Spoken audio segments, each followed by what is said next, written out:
হাতের দুটো যাইলো হইব।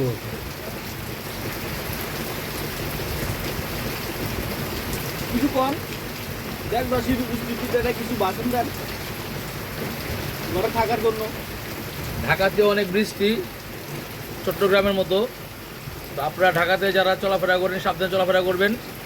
আর অটোতে যারা ওঠেন তারা মানে খুব সাবধানে চলাফেরা করবেন, কারণ 800 মণ পানি পুরো ঢাকাতে জমে গেছে অলরেডি। যারাই এই যে অফিস আদালতে যান, বিশেষ করে আমাদের হিমু ভাই, আপনারা সবাই সাবধানে চলাফেরা করবেন। আর আল্লাহর রহমতে আমরা দোয়া করি বৃষ্টিটা যেন কমে যাক, কারণ চট্টগ্রামের অবস্থা খুব খারাপ। শহীদ খুব আমাকে চা খাওয়াইতেছে, চাটা কেরম হচ্ছে ভাই? চাটা খুব সুন্দর হয়েছে আলহামদুলিল্লাহ।